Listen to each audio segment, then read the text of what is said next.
Olá, queridos cursistas, tudo bem com vocês? Então, a gente está se aproximando do finalzinho das disciplinas obrigatórias, né? E hoje começamos a última disciplina obrigatória.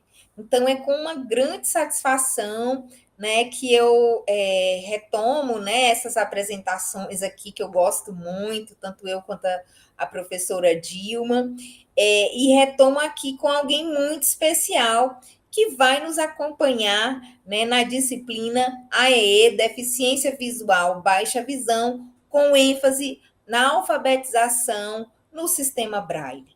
Então, nós já transcorremos um percurso, né, discutindo a alfabetização com pessoas cegas, né, as diferentes especificidades, e agora vamos tratar da baixa visão. Então, comigo aqui a professora Luzia, né, que com muito carinho e generosidade aceitou estar conosco. Então, eu em breve já vou aqui perguntar para ela de onde ela vem, mas lembro a vocês, para assistir essa aula, caderno, caneta, silêncio, né, atenção, para a gente captar aqui o melhor dessa aula. Então, vou retomar aqui, né, a apresentação da professora Luzia, que eu quero que ela mesma se apresente. Então, eu queria, professora Luzia, primeiro te dar as boas-vindas, né, dizer que nós aqui do curso de AE estamos muito felizes com a sua presença aqui e quero que você conte, né, um pouco aqui para os nossos cursistas que estão nos assistindo pelo YouTube do SEAD, como é que foi essa sua história para chegar aqui nessa disciplina, né, que tanto vai nos fortalecer na atuação em AE ao trabalhar a alfabetização com pessoas com baixa visão e com esse enfoque no Braille. Bem, olá, tudo bem? Minha formação inicial foi artes plásticas, né?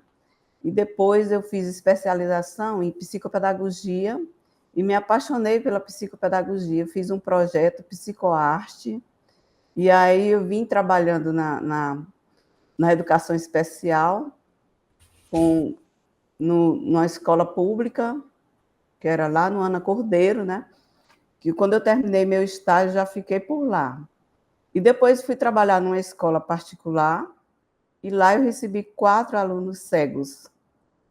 E com isso, eu tive que me especializar, né? Aí eu já tinha feito a neuropsicopedagogia e fiz o curso básico em Braille, depois fiz o avançado, fiz também o curso de Ledor, porque é muito importante você fazer o curso de Ledor, até porque os concursos públicos agora, quando tem o Ledor, ele tem que ter um certificado de que fez o curso de Ledor, para tratar com as pessoas cegas e com baixa visão. Aí eu entrei nessa linha, né? E depois fiz a alfabetização em Braille. Por quê?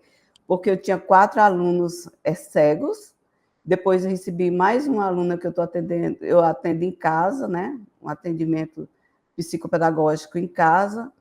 E aí eu digo, meu Deus, como é que eu vou alfabetizar mais uma criança que não fala, né? Ela não verbaliza.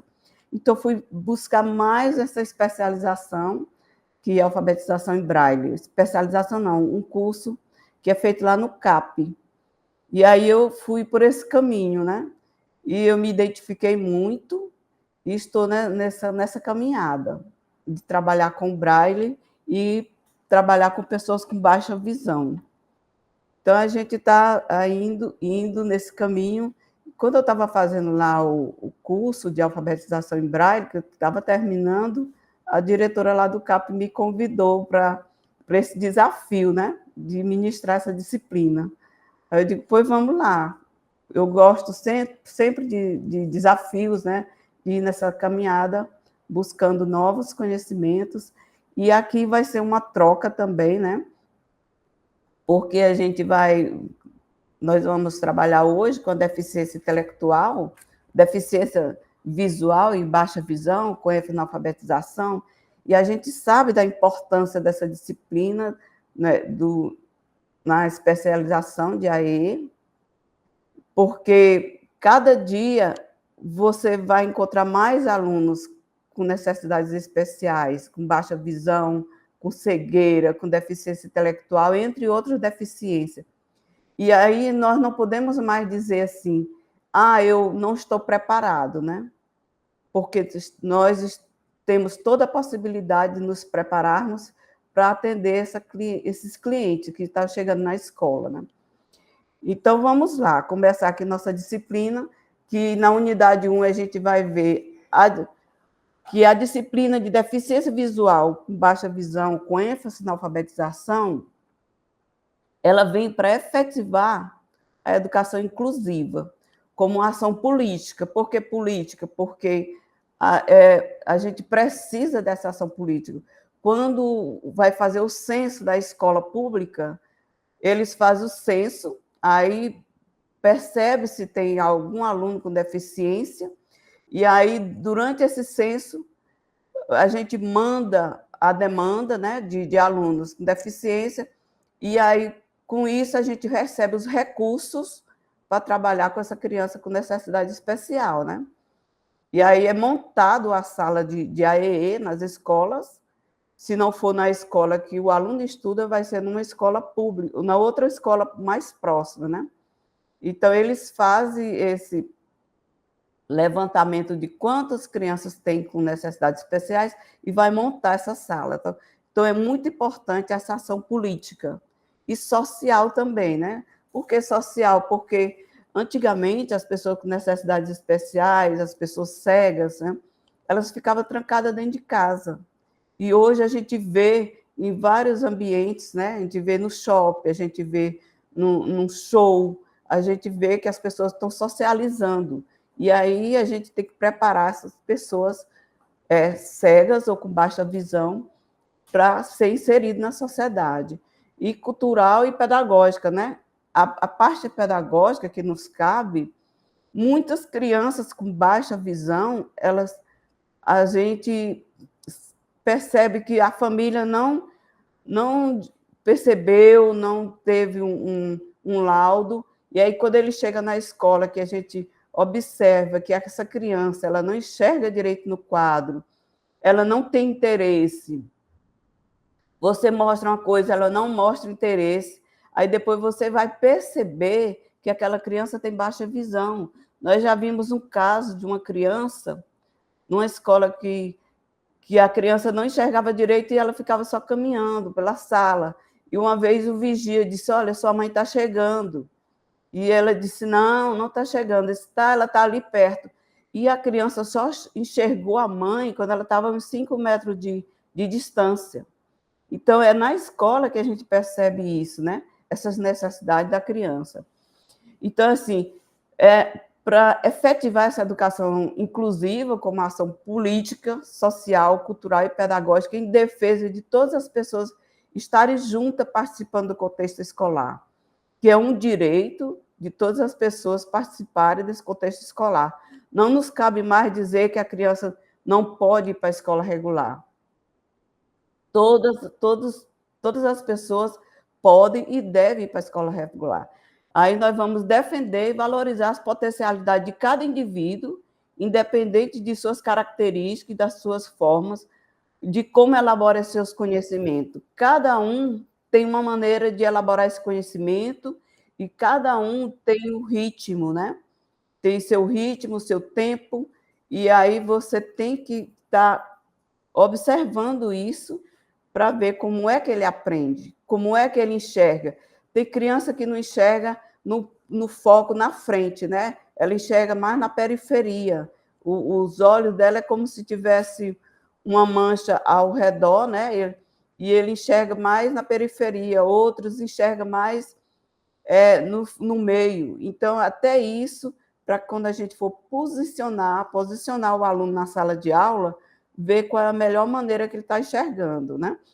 Na unidade 1, nós vamos perceber a disciplina de deficiência visual e baixa visão, com ênfase na alfabetização, que ela vem para efetivar a educação inclusiva como ação política, social, cultural e pedagógica em defesa de todas as pessoas estarem juntas e participando do contexto escolar. defendendo a valorização das potencialidades de cada indivíduo, independente de suas características e das formas como elabora seus conhecimentos. Por que a gente fala na condição política, na ação política?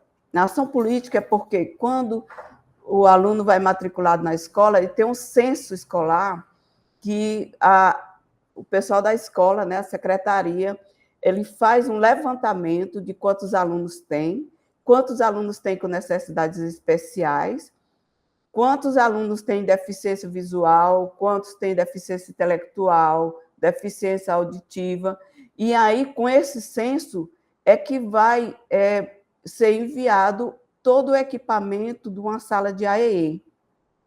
Então, é da responsabilidade, né, governamental colocar essa sala de AEE. Na parte social, né, educação inclusiva, na sociedade, antes a gente quase não via pessoas cadeirantes, pessoas cegas andando nas ruas, né, e no shopping, nas igrejas, eles ficavam muito em casa. E hoje a gente vê que eles já estão participando. E na parte cultural, né, que eles estão participando nos shows, nos eventos, estão participando, estão inseridos na sociedade de maneira geral. E na parte pedagógica, que antes a escola dizia, nós não estamos preparados para atender pessoa com necessidades especiais. Agora, nós estamos preparados e nós devemos estar preparados, porque é de muito tempo que já vem trabalhando isso, né? Há mais de 20 anos que tem curso de capacitação para professores, né? E o governo está patrocinando, está fornecendo capacitação para esses professores, porque todas as pessoas têm condições de aprender. Cada um aprende no seu ritmo, cada um aprende da sua maneira, cada um aprende no seu modo de aprender. Cada um nós somos seres individuais, né?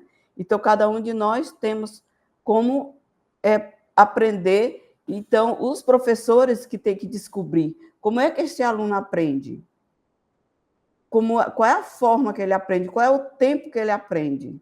E aí ele vai aprendendo no ritmo dele, da maneira dele. Ele aprende com este material, ele precisa de um material adaptado, vamos preparar esse material adaptado para ele.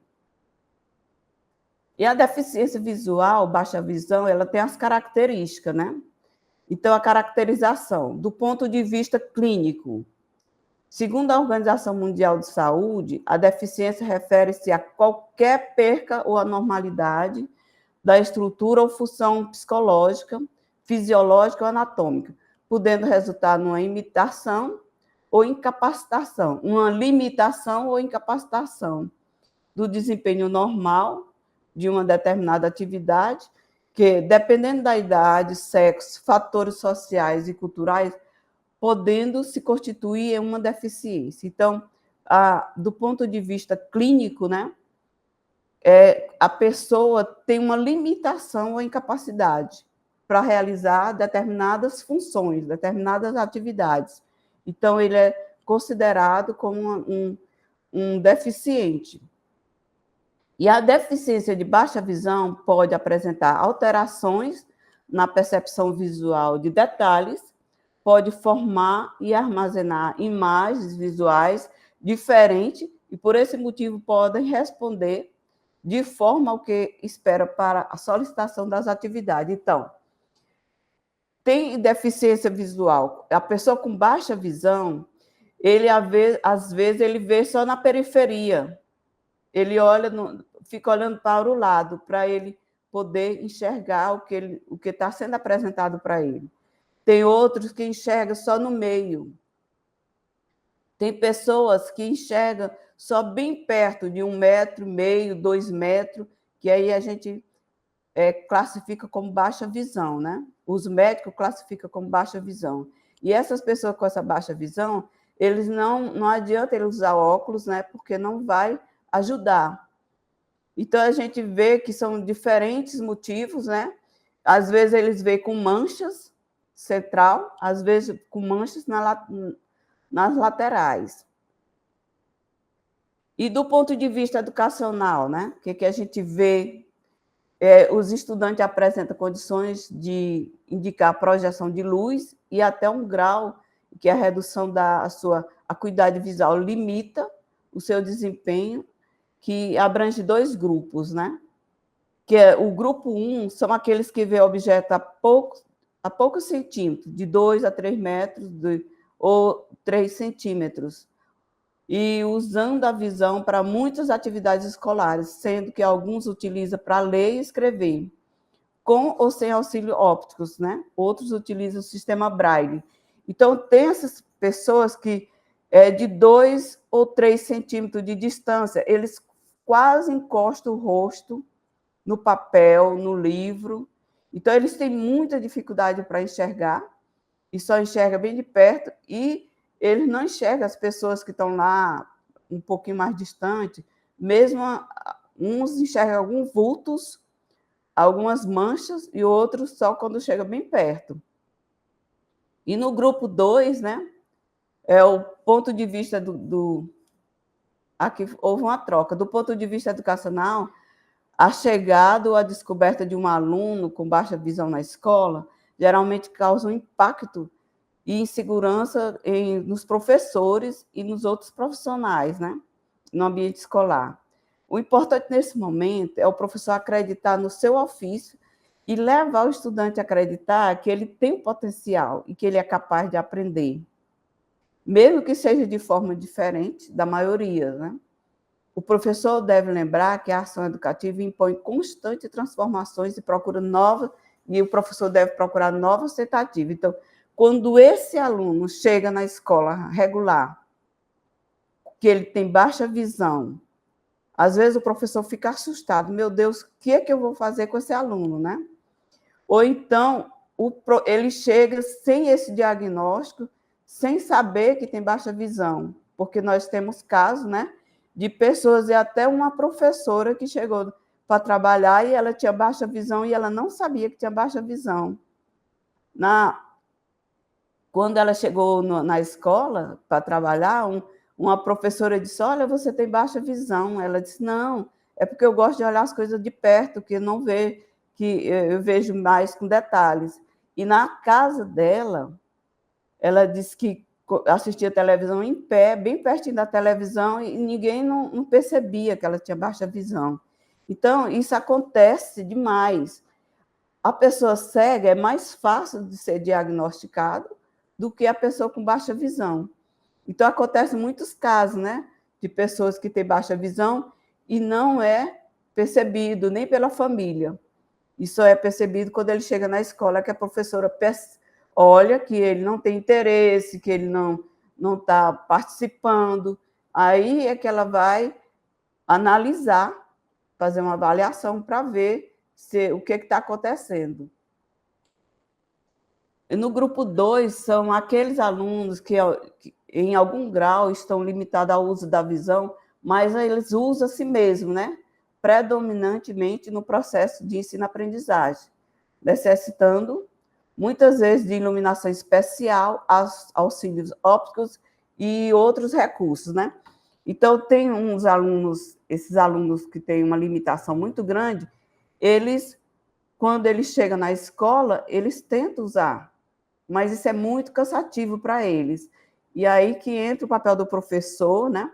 Aumentar a fonte da letra, fazer uma letra maior, porque esses recursos que são recebidos, eles vêm através do censo, né? Quando é feito o censo, aí a escola recebe essas lupas, recebe monóculo, né? Que são esses materiais que estão apresentados aqui, né? Exemplos de recursos ópticos, né? Aí esses recursos a gente diz, porque tem muitos pais que não têm condição de comprar. Aí a escola recebe, quando é feito o censo, que vem o material da sala de AEE. Na sala de AEE, a gente vai ver mais na frente que ela vem, se tiver aluno cego, ela vem a máquina de Braille, que é uma máquina muito cara, que muitos alunos não têm condição de comprar, Aí vem a máquina de braille, vem as celas, vem o soroban, vem muito equipamento, né? Conforme a necessidade do aluno, né? Então, vem essas lupas, vem óculos especiais para que elas possam usar e elas possam ter uma educação efetiva, né? Que elas possam participar. Mas com tudo isso, com esse material, o professor ainda tem que reduzir a quantidade de atividades para que ele possa dar conta. Porque, como é muito cansativo para eles, se a gente botar o mesmo tanto de atividade dos outros alunos, eles não vão conseguir realizar com eficácia, né? E a operalização do atendimento educacional especializado, o AEE, para estudante com deficiência visual. Nós vamos ver que o AEE, ele apoia o desenvolvimento do estudante, disponibiliza o ensino de línguas, de linguagem, de códigos específicos de comunicação e sinalização, oferece tecnologias assistivas, que a tecnologia assistiva é todo tipo de material que é adaptado para o aluno, né, com baixa visão, material concreto, manipulável, material didático ampliado, teclado especiais, né, um teclado com sinalização, tem as bengalas, né, tudo isso são tecnologias assistivas. E realizar adequação, né? Adequar o espaço físico para que o aluno ele possa se movimentar dentro da sala, tem que organizar a sala de maneira que ele possa ir e vir sem apoio, sem pessoas estar todo o tempo conduzindo, que ele tem que ter essa liberdade. E a confecção e produção de materiais didáticos pedagógicos, né? Que ele transcreve, adapta, o professor tem que transcrever, adaptar, ampliar e gravar de acordo com a necessidade do aluno, que é uma das funções do professor de AE, é confeccionar material pedagógico conforme a necessidade do aluno. O professor é responsável pela formação continuada dos professores das salas regulares e de orientação da família e da comunidade. Veja você a responsabilidade do professor de AEE, né? Que você já deve Nossa, ter visto em outro. professora, você retomar isso tudo, como é importante para os nossos cursistas, porque às vezes a gente pensa que o nosso trabalho vai ficar ali só restrito ao aluno, não é, professora? E aí você traz aqui para nós um momento assim de pensar e o fora da sala do AEI, né? Fora da sala de recursos, né? Como é que é a interlocução, né?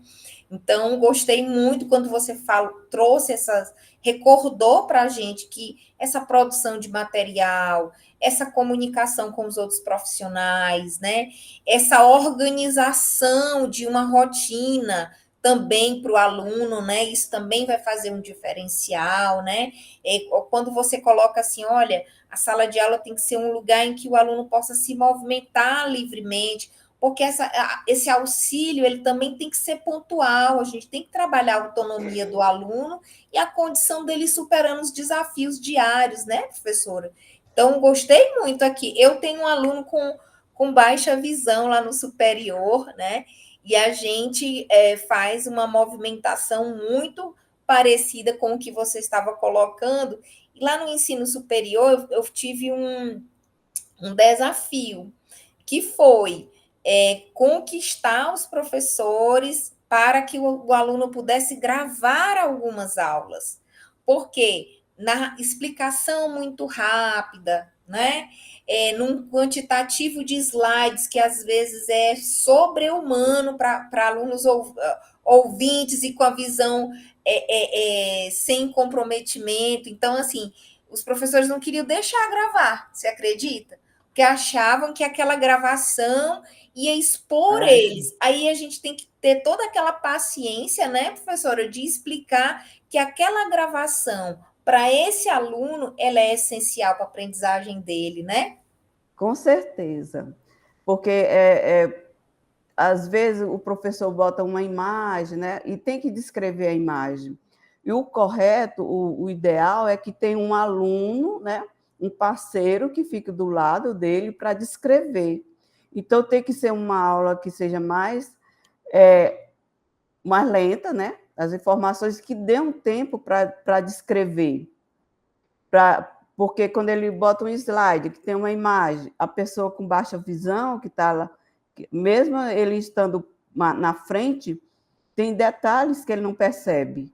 Então, e esse negócio de gravar, tem muitos professores que têm medo, né? Fica receoso, né? De como é que vão olhar depois essa gravação, se vai ter crítica. Então, o professor, ele tem que estar preparado para isso, né?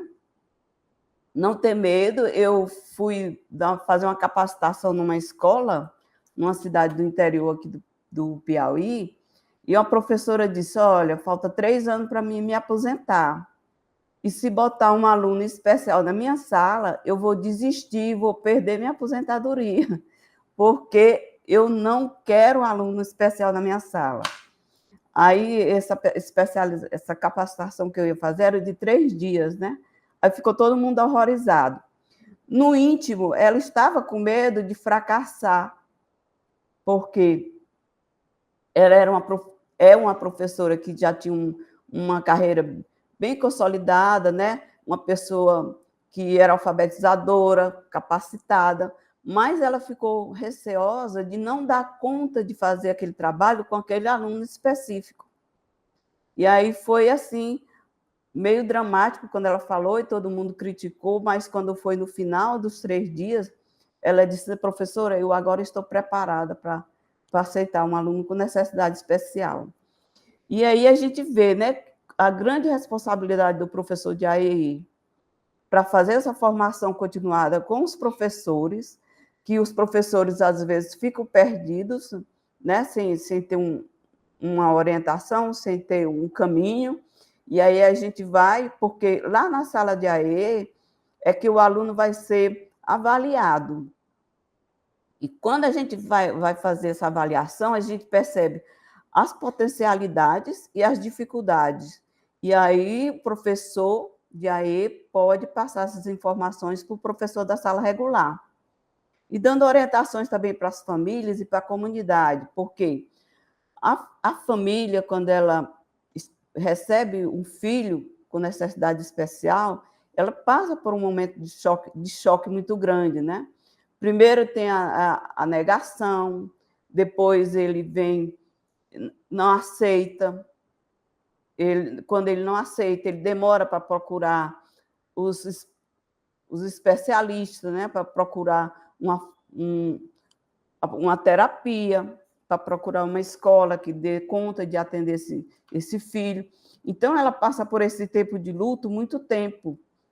Aí, isso aí tudo vai demorando, porque a pessoa vai crescendo, quanto mais passa o tempo, mais difícil vai ser para ele aprender. Então, o professor de AE, ele pode dar um suporte, porque a partir do momento que a família percebe, ou ele vai querer super proteger, e dizer que muitos pais ele não acreditam no potencial do filho. Quando percebe que ele tem uma necessidade especial, ele super protege e fica fazendo tudo pela criança e dando tudo na mão e dando pronto. Então, a gente, como profissional, nós temos que orientar os pais, não ter medo de falar com o pai, falar com a mãe, dizer, olha, você tem que dar autonomia para que ele evolua, deixar que ele toque nas coisas, deixar que ele pegue, que ele experimente, para poder ele avançar. Isso aí é uma função também do professor de AEI. E se ele tiver um psicólogo, o psicólogo também com certeza, vai orientar nesse caminho. E o papel do professor especialista com a interface no AE na sala comum, né? Porque a gente tem que ter essa ligação, uma parceria, o professor de AE, a parceria com a sala comum e com a família. Então, o atendimento ao aluno de baixa visão, quando a escola percebe, né, ele é encaminhado para a sala de AE, Então, vai ter que ter esse atendimento na sala de AE pelo menos 2 vezes por semana. Tem casos que são 3 vezes por semana. Isso no contraturno. O aluno vai para a aula, no caso, se ele estuda de manhã, vai para a aula de manhã, e à tarde, 2 dias por semana, ele vai para o AEE. Não pode, de maneira alguma, tirar o aluno da sala de aula para ele ir para a sala do AE durante a aula dele, só no contraturno. O professor de AE desenvolve técnicas específicas para avaliação da funcionalidade da visão residual do estudante. Então, ele vai perceber qual é a distância que esse aluno vai enxergar. Como é que você faz isso? Você vai colocar material perto dele, bota o material de uma distância e pede para ele ver, para ele descrever o que ele está vendo. E aí, se ele não conseguir, você vai botando mais perto e aproximando até que ele consiga descrever o que ele está vendo. Então, você pode dizer, olha, ele enxerga de 30 centímetros de distância, ou ele enxerga de 20 centímetros.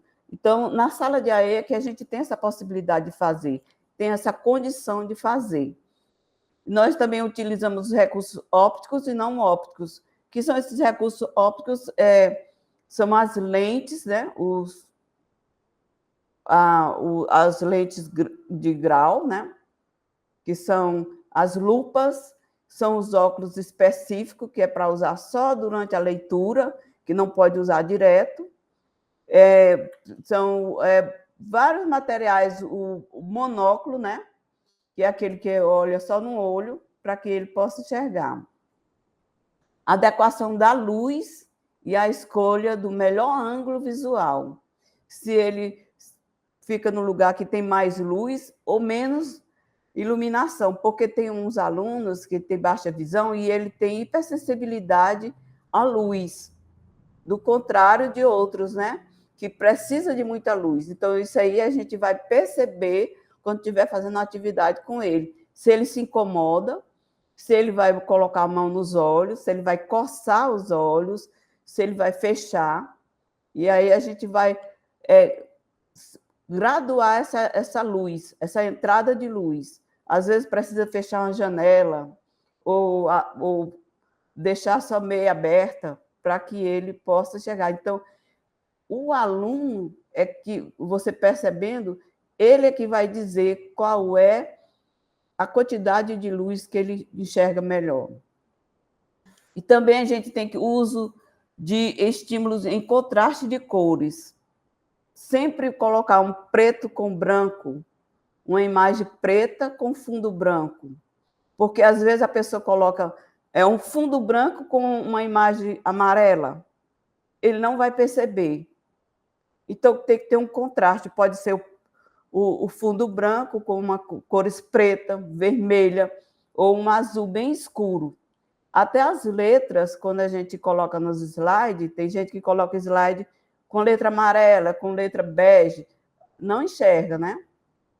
E a adequação do tamanho da letra, entre outras coisas, né? A letra tem que ser uma fonte bem maior. Aí você vai ver qual é o tamanho da fonte adequada para o seu aluno. É uma fonte 20? É uma fonte 40? Aí você vai ver qual é o tamanho da fonte que ele pode perceber qual é a melhor fonte para ele. E os princípios da educação do deficiente visual, né, com baixa visão.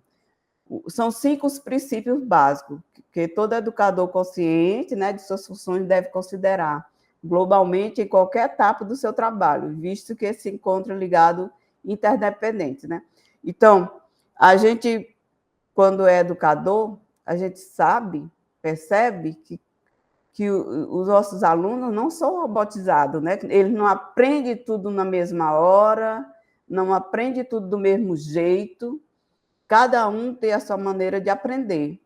Tem uns que são muito auditivos, outros que são mais tátil, aprende pegando, tocando, né? Então, quando eu falo o nome de um objeto, que eu eu digo para ele, vamos trabalhar hoje a palavra lata. Lata. Aí eu tenho que mostrar o objeto, lata. Lata grande. Aí eu mostro lata pequena. Então, ele tem que pegar e tem que tocar para perceber as coisas, né? E aí a gente vê, tem alunos que são muito táteis, né? Ele só aprende tocando, pegando. Até nós, né, que quando estamos aprendendo a coisa, tudo a criança normal, que enxerga normal, no início da sua vida, ele pega em tudo. Tudo ele pega para sentir.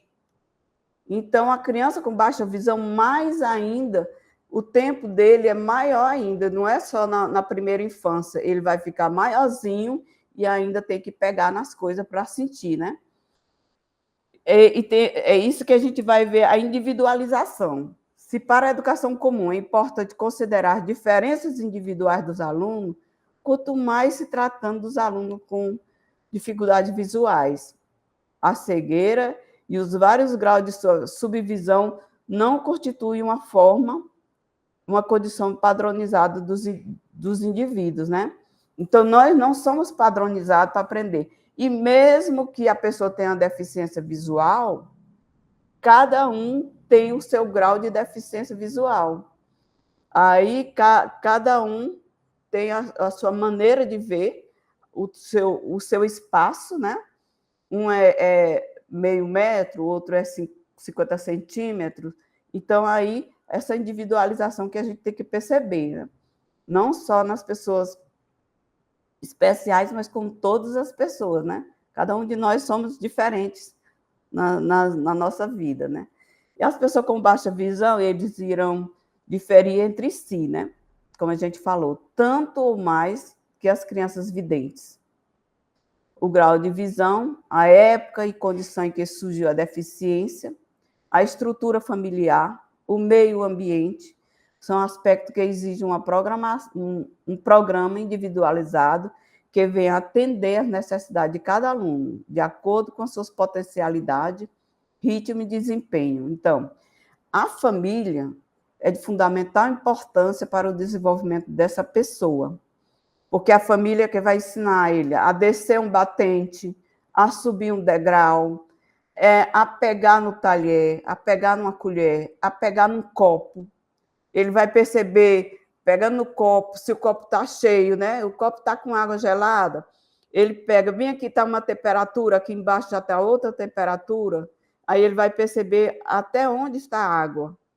Tem outros que tem que colocar o dedinho para saber onde é que está a água.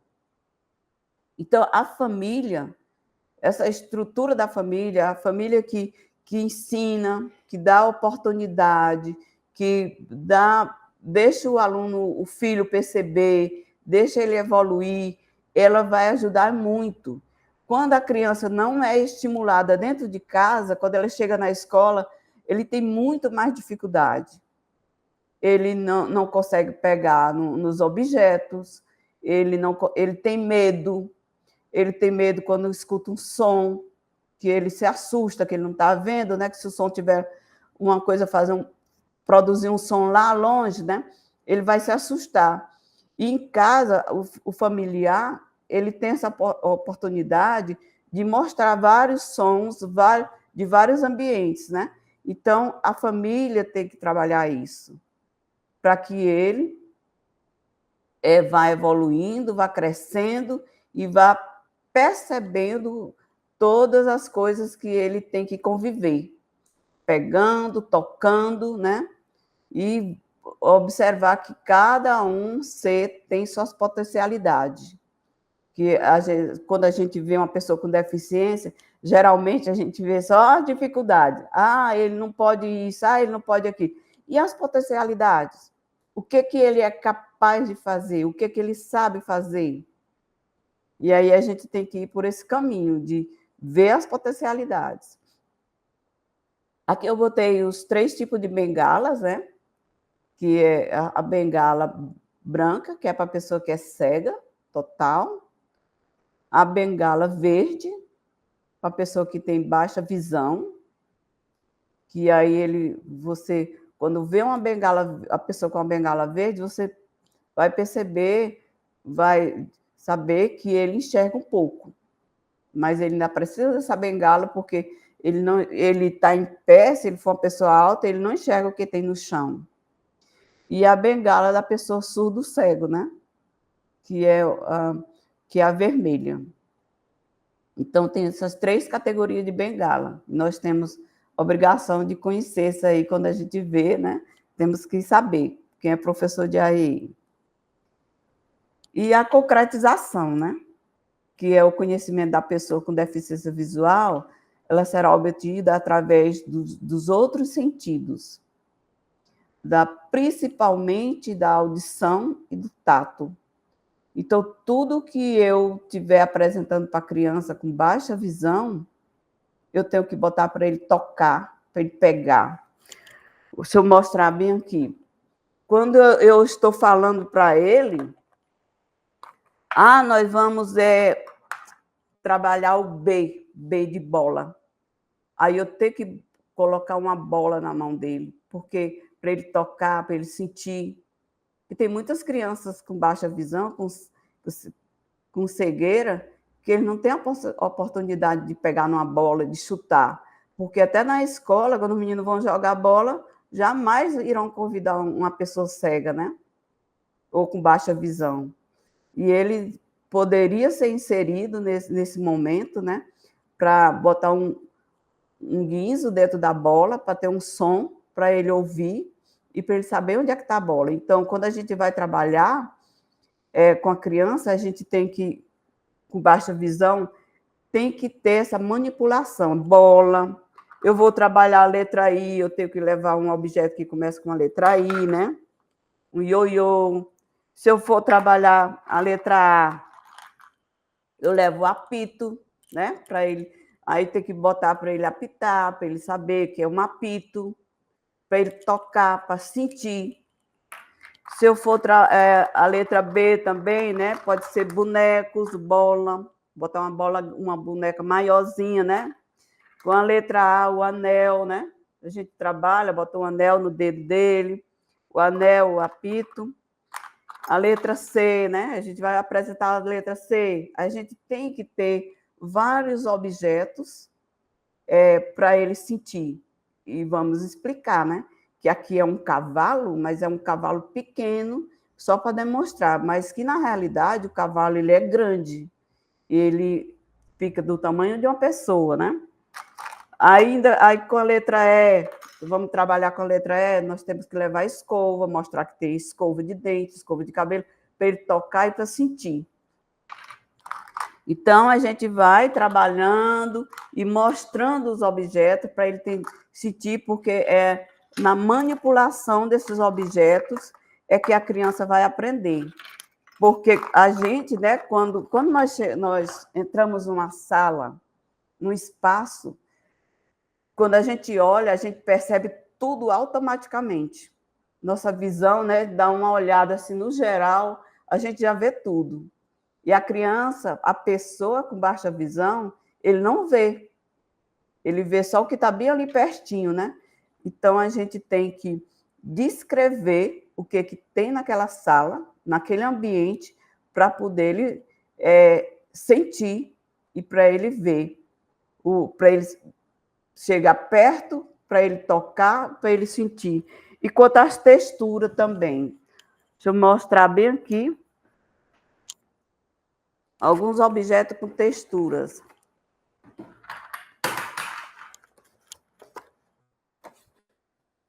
Um instantinho.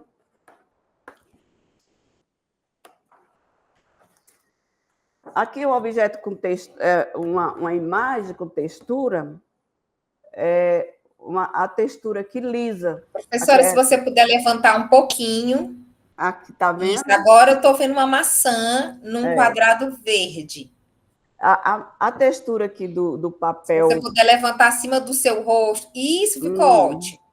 A textura da maçã aqui. Esse papel aqui, ele tem a mesma textura da maçã, que ele é bem lisinho. Então, você leva uma maçã de verdade e leva essa representação aqui da maçã para ele sentir essa textura. Aqui temos um cavalo, né? Aí vamos trabalhar a letra C do cavalo. Aí te leva uma representação aqui, leva o objeto concreto e aqui também para ele sentir a textura. O cavalo ele tem essa textura aqui de pelo, né? Aqui nós vamos ver aqui um pinto, né? Olha aqui a textura desse pinto. Ele é bem fofinho, né? Aí você pega e sente essa textura, pede para ele sentir a textura para analisar, porque é muito difícil ele chegar perto de um... só se morar na zona rural ou morar num lugar mais afastado para ele sentir a textura de um pinto, né? Então, aqui ele vai sentir nessa representação.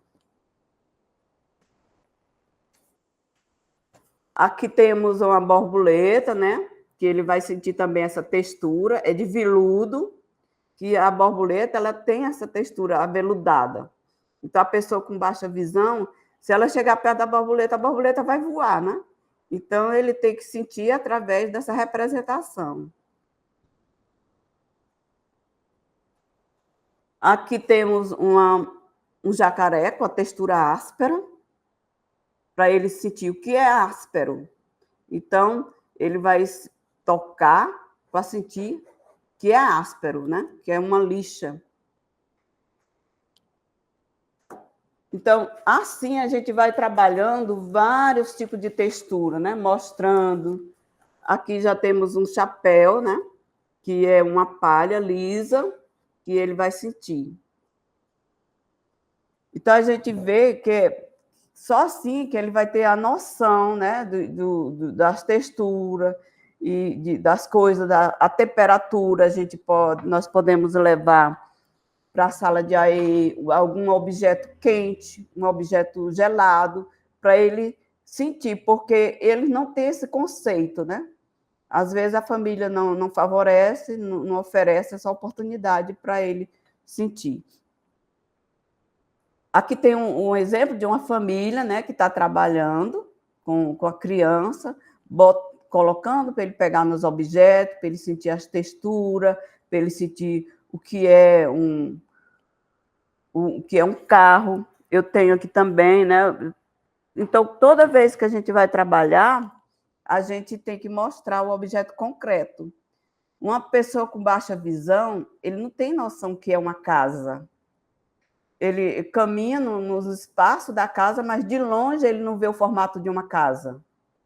Então, eu construí aqui uma casa, vou mostrar aqui, uma casa tá bem rústica, mas olha, dá para ver aqui? Ah, tá lindo, dá para ver sim, com janela, com porta, com maçaneta. Aí aqui, olha, quando eu trabalhei com a criança, eu estava trabalhando com ela uma música, né, que fala da casa, né? E aí eu estava trabalhando o que é na frente, o que é atrás, né? E eu tenho um carrinho que ele caiu bem aqui, vou pegar. Mas seu material, ó, lindão. Eu coloco aqui na mesa a casinha, aí boto, o carro está na frente, o carro está... Aí vai trabalhando, o carro está atrás, está na direita, está na esquerda, né? E trabalhando essa posição, né? Onde é que o carro está? Para a pessoa sentir, né? E aí trabalhando o que é aberto, né? O que é fechado, o que é dentro, o que é fora, né? Dentro, fora, bota o carro dentro, bota o carro fora. Bota a bonequinha, né? Nós temos a bonequinha maior, bota a bonequinha dentro. Aí, trabalhando todos esses pré-requisitos, que aí são os pré-requisitos da leitura e da escrita, né? Que é em cima, o que é embaixo, o que é dentro, o que é fora, o que é da direita, o que é da esquerda. Porque a criança que não sabe o que é direito, o que é esquerda, ele não vai saber o que é um B e o que é um D. Que o B tem a barriguinha para um lado, o D tem a barriguinha para o outro lado, né? Então, ele tem que saber o que é direita e o que é esquerda. O que é em cima e o que é embaixo. O P tem a perninha para baixo. O D tem a perninha para cima. Então, a gente tem que trabalhar esses pré-requisitos, né? O ensino unificado, né, que é a experiência visual que tende a unificar, globalizar o conhecimento em suas totalidades. As orientações devem ser transmitidas de modo global e de tal forma que permita a pessoa localizar-se numa situação real da vida, para poder auxiliar na aquisição de novos conhecimentos, em que haja condição de observar um conjunto estruturado interiormente e suas experiências todo organizado. Então, nós, como já falamos, nós não somos todos iguais que aprendemos no mesmo ritmo. Então, a gente tem que ter essa oportunidade de aprender no nosso ritmo. Se a criança é muito lenta, a gente vai no ritmo dela, depois vai tentando que ela aumente esse ritmo para ficar melhor, mas não deixar de insistir para que ela conclua seu trabalho. Por isso, a importância de fazer um trabalho menor com ele, uma atividade menor, para que ela possa começar e concluir. Porque se a gente botar uma atividade bem grande, ela não vai concluir e ela vai ficar desanimada, desinteressada, porque ela vai pensar assim, eu nunca consigo concluir. Então, a gente coloca uma atividade adequada ao ritmo da criança e sempre tentando melhorar esse ritmo para que ele possa avançar. Aqui tem uma foto, né, da criança caminhando, ela é cega, está caminhando, tateando e sem estar segurando em ninguém, né? Porque ela tem que experimentar isso no parque, né, nos lugares públicos, a gente fica supervisionando, mas dá a oportunidade da criança experimentar. E os estímulos adicionais, né? A visão é um dos sentidos que mais recebe estímulos para a observação informal de situações novas e, consequentemente, a aprendizagem incidental, né? Quer dizer, na hora que a gente olha uma coisa, quem já é adulto, você olha para uma parede, você sabe que aquela parede é lisa ou é áspera, se ela tem uma textura ou não. Mas a pessoa com baixa visão, ela vai ter que ir lá tocar para sentir. Então, a gente aprende, nós que somos videntes, a gente aprende isso de maneira incidental, no dia a dia. Não precisa estar dizendo, olha, essa parede ali é lisa, olha, aquela parede ali tem textura, olha, aquela folha ali, ela é áspera. Então, a gente vai aprendendo no nosso dia a dia. Nós vamos tateando, aprendendo. No início, a criança pega e depois ela grava na memória visual dela, né? Ela grava e já sabe como é aquilo ali.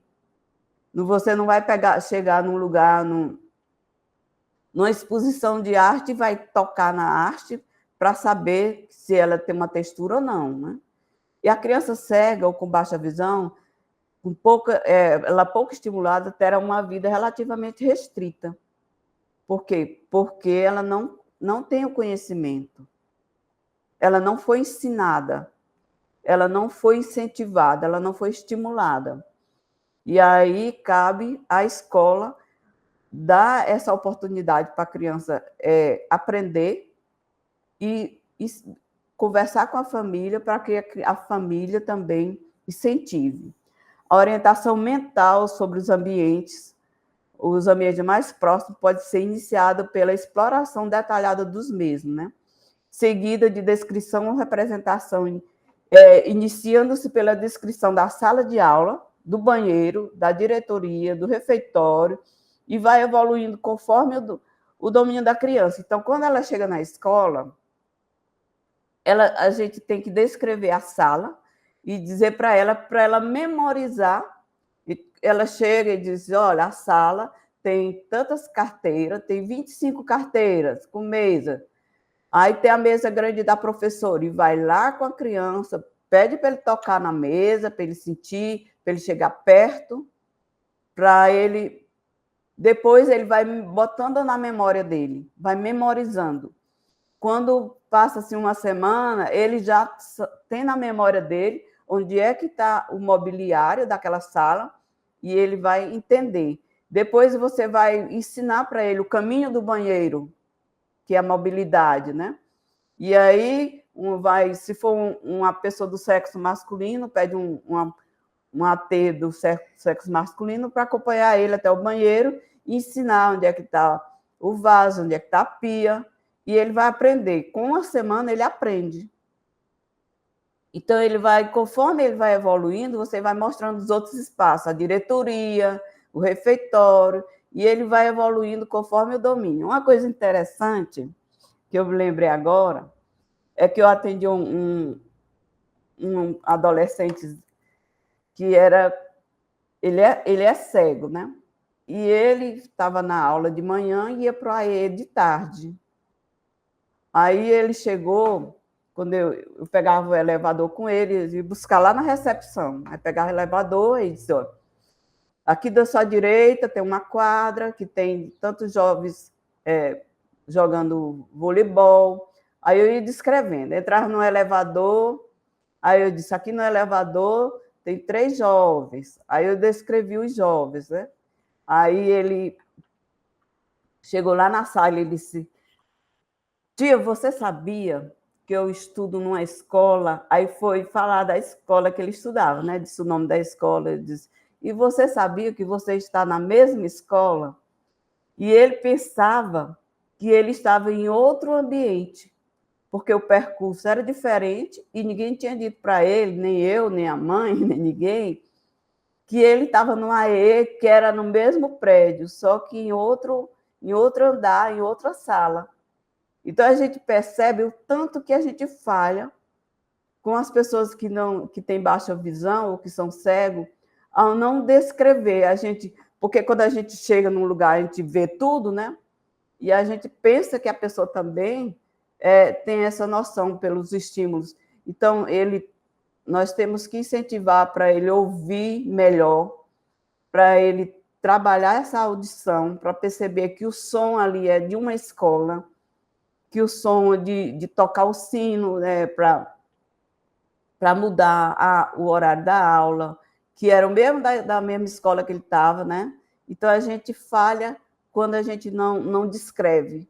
E, às vezes, a gente deixa passar isso sem notar que aquela pessoa está precisando disso, né? Até quando a gente quando eu vou encontrar com meus alunos que são cegos, eu digo, olha, eu estou de cabelo solto, eu estou de óculos, se eu tiver de relógio, eu digo estou de relógio, estou de vestido, e a gente tem que se descrever para que ele perceba como é que você está naquele momento, né? Estou de sandália. A gente tem a obrigação de fazer isso quando você vai trabalhar com um aluno cego ou com baixa visão. Se autodescrever para que ele entenda como é que você está. Aqui nós vemos um aluno pequenininho, ainda pegando com movimento de garra no lápis, né? E com óculos para pessoa de baixa visão, bem forte, mas ele já está tendo contato com o material. E a autoatividade, né? Toda criança precisa movimentar-se para adquirir desenvolvimento físico e motor harmonioso. E para isso, para que se efetivar, ele precisa ser motivada, deve dirigir seus interesses no sentido de estimular o desejo de movimentar-se livremente. Você percebe que quando a pessoa é cega, que ela não tem essa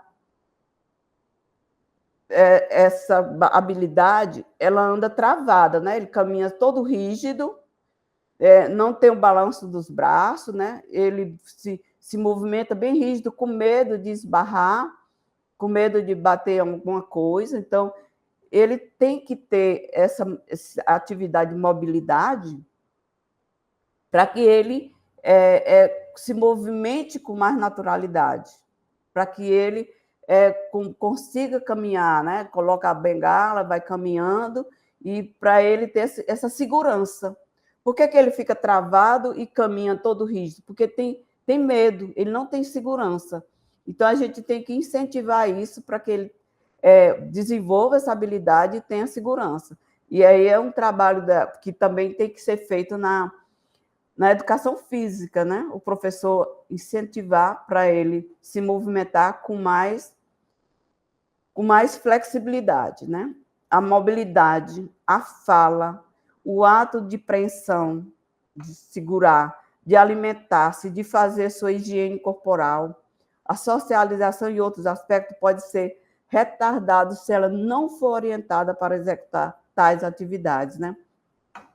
Então, tem um prato, você bota o prato de comida para a criança, aí você coloca aqui, ensina tipo um relógio, né? Nós podemos fazer o formato de um relógio, eu não trouxe aqui, mas aí, se o formato de um relógio. Aí, se a carne está no 12, o feijão está no 6, o arroz está no 3 e a salada está no 9. E aí ele vai ter essa orientação para ele comer. Não é que a pessoa tem baixa visão ou que tem cegueira que você vai passar a vida inteira colocando comida na boca dele. Ele tem que desenvolver essa habilidade de comer só, de se alimentar só. E também de tomar banho, né? Fazer a higiene dele. Você, quando ele é pequenininho, você vai ensinando, mostrando, dizer para a família que tem que dar essa autonomia, que a mãe tem que ensinar que ele vai precisar banhar só. Aí ficar só supervisionando até que ele tenha essa autonomia, né? Então, são muitas as coisas, assim, para que a fala. Eu estou trabalhando com uma criança que ela não enxerga, e aí ela também está com dificuldade para falar. E quando eu vou trabalhar com ela, que eu digo, eu vou mostrar, ela não está vendo a minha boca. Então, eu pego a mãozinha dela e boto na minha boca e digo, para ela sentir. Não sei se vocês já perceberam, lembra aí, se vocês já perceberam que tem pessoas cegas ou com baixa visão, que elas têm um movimento da boca diferente. Lembraram de alguém? Tem aquela cantora que canta, a Kátia, né? Vocês já perceberam como ela tem um movimento da boca diferente? Ela não articula como a gente fala. Então, quando eu estou trabalhando com essa pessoa, que eu estou no AE, que é do atendimento individualizado, eu tenho essa oportunidade, né? Eu lavo a mãozinha, eu lavo a minha mão bem lavadinha, né? Aí boto na boca dela e peço para ela botar a mão na minha boca, aí ela vai botar B, para ela sentir como é que faz o movimento da boca. Porque é assim que eles vão aprender, né? Tateando, pegando. Porque senão não vai ser mais difícil para aprender. Aqui tem uma criança, né, comendo com um garfo, uma banana. Aí vai começar colocando de pouco, né? Bota só um alimento no prato, deixa para ele tatear as bordas do prato, né? Para ele ir tocando, para ele sentir como é esse alimento. E aí depois ele vai ter essa oportunidade de comer só, ter essa independência, né? As salas de recurso. As salas de recurso, elas são criadas e instaladas em estabelecimento de ensino regular, na escola regular, de acordo com os critérios estabelecidos pelo órgão central de educação, contando com um profissional especializado à disposição da unidade onde a mesma é instalada, né? Então, como eu falei anteriormente, quando é feito o censo, aí ele vai ver que essa sala de recurso, o que é que vai precisar para essa sala de recurso. Aqui tem uma sala de recurso, né? Ela vem, o MEC, ela envia, é uma mesa redonda, aí tem umas 4 cadeiras, tem um computador, tem uma impressora, aí se tiver aluno cego, vem as lupas, vem a máquina Braille, aí vem todo o equipamento para se trabalhar, os regletes, vem reglete tamanho grande e vem o reglete pequeno para trabalhar. Vem as punções, né, que é aquela que vem com a agulha para perfurar, e vem assim, vem mapas em relevo, vem algumas atividades, né? E vem alguns jogos também em textura para que o professor possa usar, explorar. E essa sala, ela também vem com ar-condicionado. Eu já fui numa escola, eu não posso dizer onde é, quando chegou o material foi todo dispersado. Estavam precisando do computador, botaram o computador lá na secretaria, botaram o ar-condicionado na diretoria e foi dividido todo o material. Isso não pode acontecer, isso é fiscalizado. Então, quando vem o material, ele vem um kit completo. E algumas escolas foi feita adaptação no prédio, né? Uma sala para que tivesse esses recursos. Aí foi chamado engenheiros, né, para fazer rampas, que a gente pensa que a acessibilidade é só rampa, não é só rampa. Acessibilidade é todo um conjunto de coisas, né? Acessibilidade é o professor preparado, é o zelador preparado, é ter acesso a todos os ambientes, né? Então, essa sala de recurso, ela vem para as escolas. E a gente que deve também fiscalizar para que ela não seja desativada, né? O aluno será encaminhado à sala de recurso depois de uma avaliação educacional. Quer dizer, a coordenação, o professor, o diretor, eles vão ver se esse aluno precisa ir para a sala de recurso, se ele chegar na escola com laudo. Dependendo das dificuldades de aprendizagem apresentada pelo aluno, ele irá ser atendido na sala de recurso 2 ou 3 vezes por semana, no contraturno de suas aulas da sala regular, como já falei anteriormente, sempre no contraturno. Tem escola que está atendendo no mesmo turno, não pode. Porque se eu, que não tenho necessidade especial, eu não assistindo a aula, eu vou ter um prejuízo. Agora, você imagina uma pessoa que tem uma necessidade especial. Ele saindo da sala de aula 2 vezes por semana, 2 horas. 1 hora, mais 1 hora. Aí o professor, na hora da aula de inglês, que ele não está aprendendo inglês, leva ele lá para a sala de recursos. Não pode, gente. Ele não está aprendendo inglês porque não está sendo aplicado um método de acordo com a necessidade dele. Ele tem que assistir a aula de inglês. E a aula do AE é no contraturno. E a duração, né, dessas na sala de recursos é de 50 a 60 minutos. É a duração de uma aula, né?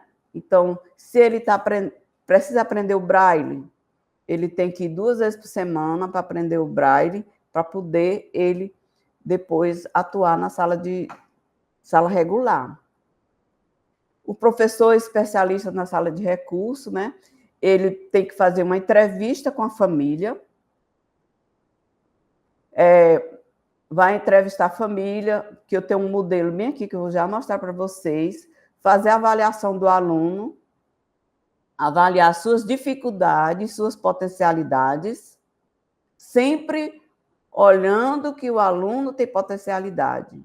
Tem professor que diz assim, eita, esse aluno não sabe de nada. Gente, eu fico triste, fico arrasada quando o professor diz que o aluno não sabe de nada. Eu disse, ele não sabe caminhar, não, ele sabe falar, ele sabe respirar, ele não sabe pegar num objeto, ele sabe alguma coisa. Ele traz de casa alguma formação, algum conhecimento.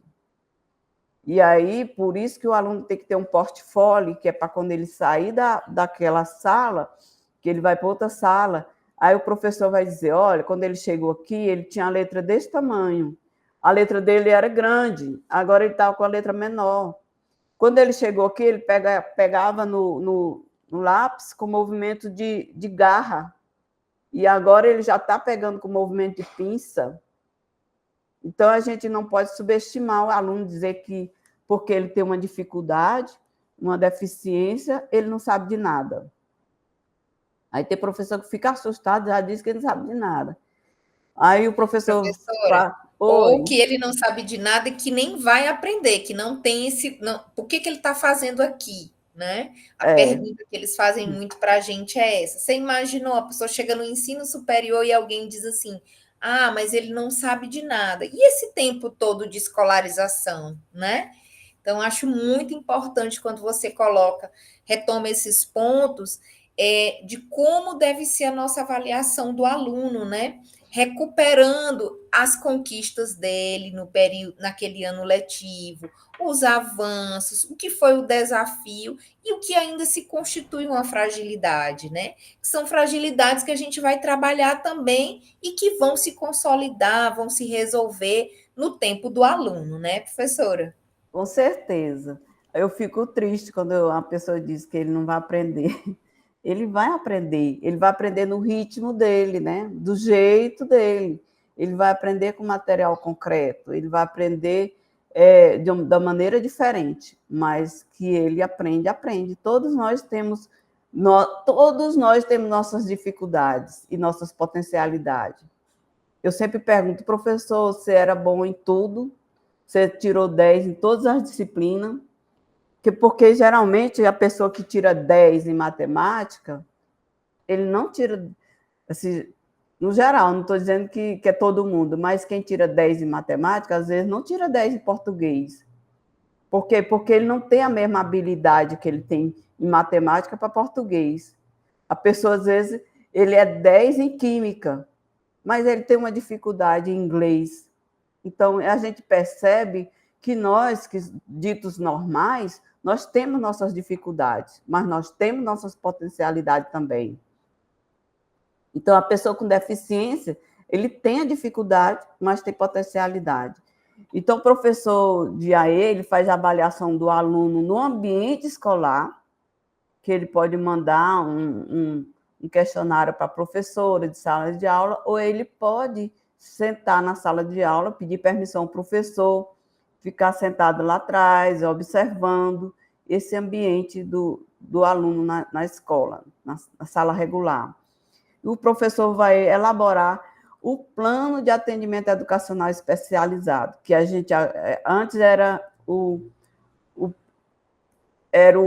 plano AEE, agora é o PAEE. Antes era AEE, agora é PAEE, que é Plano de Atendimento Educacional Especializado. E observar se o aluno tem os pré-requisitos, né, estabelecido do Braille, que vai introduzir no sistema e no ritmo do aluno, né? A gente tem que saber se ele já sabe o que é em cima, o que é embaixo, o que é dentro, o que é fora, né? Eu vou mostrar bem aqui para vocês uma... Cadê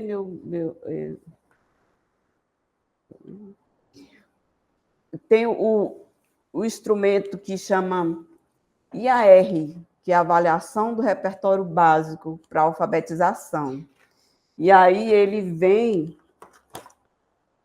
em tinta, né? Que a gente chama em tinta. Aí eu fiz uma adaptação para ele em material concreto, que eu vou mostrar aqui, ó.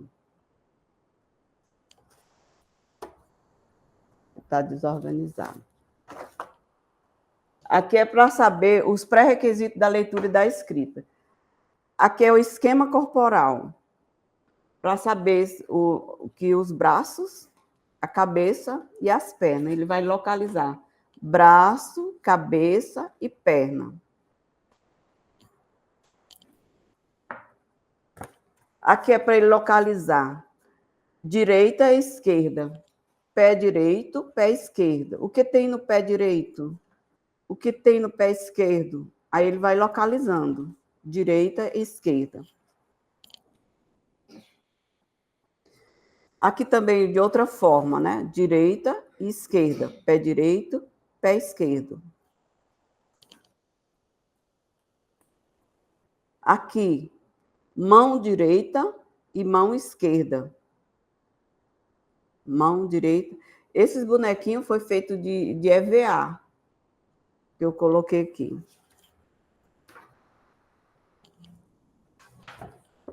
Aqui, em cima e embaixo. Então, a criança tem que saber o que é em cima, o que é embaixo. Aí eu botei o bonequinho para ele saber. A cabeça está em cima, os pés estão embaixo, para ele pegar. Pega na parte de cima, pega na parte de baixo. Aqui a necessidade dele saber o que está na frente e o que está atrás.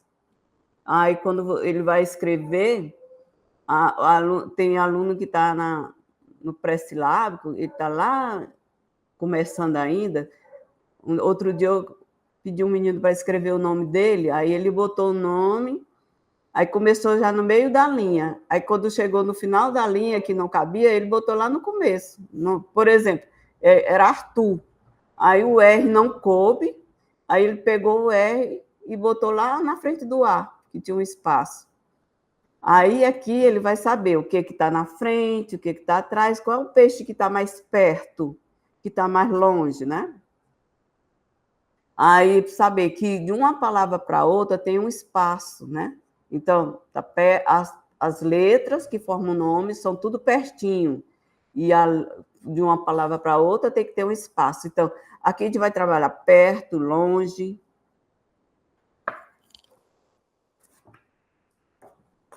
Aqui também, né? O grande, o pequeno, que está na frente, que está atrás, né? Está na frente. Quem é que está na frente? Quem é que está atrás? Aqui também, trabalhar na frente, atrás, alto e baixo. Quem é o mais alto? Qual é o mais baixo? Aí ele vai trabalhar. Aqui tem esse aqui, mas a gente pode também pegar um carrinho de material concreto para dizer está subindo e está descendo. Subiu, desceu. E aí eu tenho um tapete também que eu fiz em tecido, que tem uma pista, né? Que vai subir e descer. Eu colo na parede, né? E o aluno vai com o carrinho percorrendo, sobe e desce. Aqui também o que está com a ponta para cima, o que está com a ponta para baixo. Aí ele vai tatear, pegar e saber. E o aluno com baixa visão, ele vai chegar bem pertinho para saber qual é que está para cima e para baixo. Aquele nós vamos trabalhar dentro e fora. O que? O que tem um tracinho dentro, o que maiúsculo. E o A tem uma perninha para fora. Então, ele tem que saber o que é dentro, o que é fora.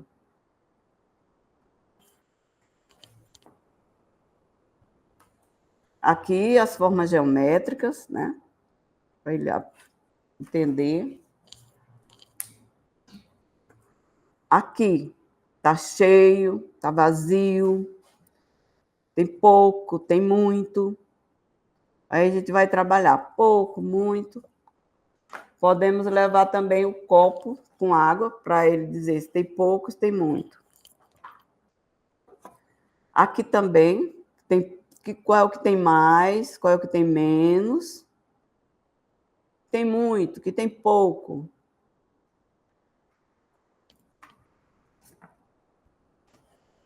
Aqui o grosso e o fino. Aí ele pega aqui no pincel grosso, no pincel fino.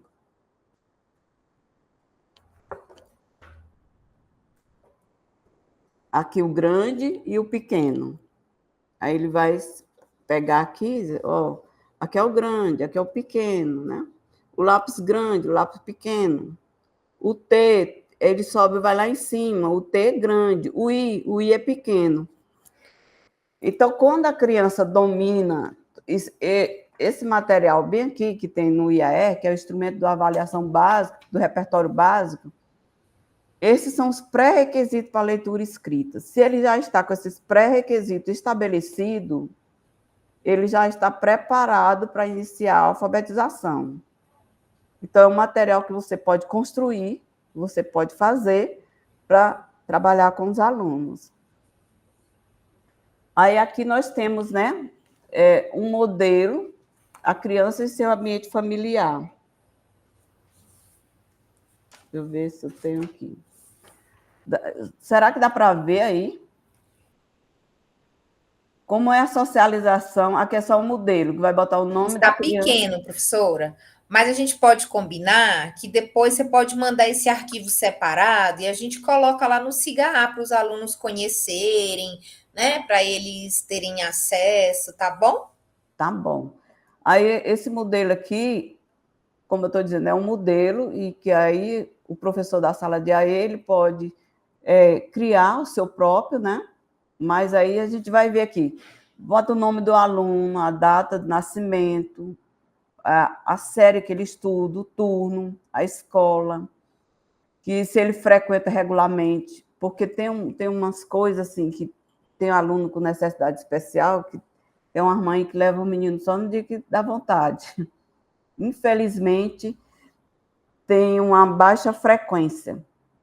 E isso deixa a gente assim preocupado, porque a criança que falta muito, ele vai demorar para aprender, né? Ô, Então, professora, a gente ri de nervosa, né, com a situação, é, né? Porque pois é. realmente preocupa, né? Até teve um caso de uma professora que disse, ela conversando comigo, ela disse, ei, Luzia, eu cheguei na escola e tinha um menino com síndrome de Down, mas a diretora disse assim, não se preocupe não, que ele raramente vem. Aí eu disse, menina, por que acontece isso? É porque ele não foi bem recebido, ele não foi estimulado. E como ele estava lá, um aluno só de faz de conta, que eu chamo o aluno café com leite, quando eu era criança, a gente chamava aluno, vamos brincar, aí aquelas crianças que ainda não entendiam, e dizia assim, ele é café com leite, né? Brincar de pega-pega, e tinha sempre o pequenininho que era o café com leite. E ainda tem escola que bota aluno como café com leite, só como ouvinte. Aí, se a criança não é estimulada dentro da escola, se ela não... Tem crianças que não botam nem atividade para ele fazer, aí ele não vai crescer dentro dessa escola, ele não vai gostar da escola.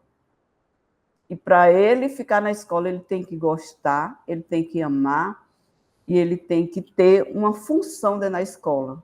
Ele tem que ter um Ninguém vai entender o objetivo. ritmo, né, professor? O ritmo que é estar dentro da escola, né? É, Nunca leva tarefa, nunca é buscado quando falta, né? São vários contextos que vão também deixando o aluno ali, né? Só só como é que eu para fazer número, né? só no número, só para dizer a nossa escola inclui, né? Aí esse aluno ele vai ficando desestimulado. E tem escola que coloca o aluno, matricula, mas todo dia que vai ter festa, pede para a criança não vir. Avisa para a mãe, olha, vai ter um evento, não traga. Porque ele tem que participar, ele tem que se socializar, né? Então, essa frequência, a gente tem que observar se ele frequenta regularmente ou não. E depois perguntar por quê. Eu botei aqui a observação. Por quê? Porque, às vezes, ele está doente, tem as crianças que têm comorbidade, né? Que adoecem com frequência, que aí ele falta bastante. Mas tem outros que não, que é desestimulado mesmo. E como é a socialização com os colegas? Ele tem uma socialização, ele tem apoio dos colegas. A escola mostrou que vai ter um aluno especial e que ele pode socializar, que ele pode participar das atividades junto com eles. Ele respeita os colegas e funcionários. E tem uns alunos, né, que tem que ser trabalhado isso, né?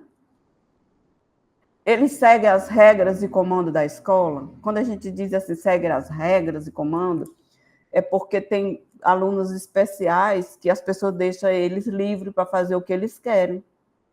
Para ele sair, para ir para o pátio na hora da aula, que ele vai no banheiro várias vezes, sem necessidade, só para sair da sala de aula.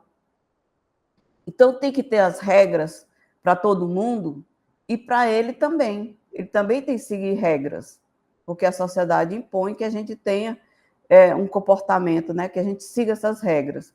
Então, a gente tem que trabalhar com eles para eles seguir as regras. Descrever sobre o tempo de permanência do aluno na escola e em sala de aula. Se ele fica o horário todo, ou se ele vai embora na hora do intervalo, que tem muito isso, né? as atividades são adaptadas para o nível de aprendizagem do aluno, aí tem que analisar, né? Ver lá na sala de aula, né, no ambiente escolar, se ele está fazendo a atividade adaptada. Ele realiza a atividade proposta pelo professor, participa de práticas desportivas, ele participa de passeios, das feiras, de atividades e demais eventos da escola. Ele tem um auxiliar na sala de aula. Como é realizado o trabalho do aluno?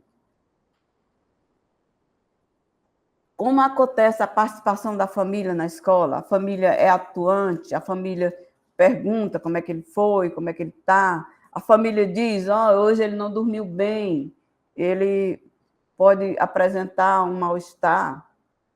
A família participa, vem, incentiva. A família dá alguma pista de como é que ele aprende.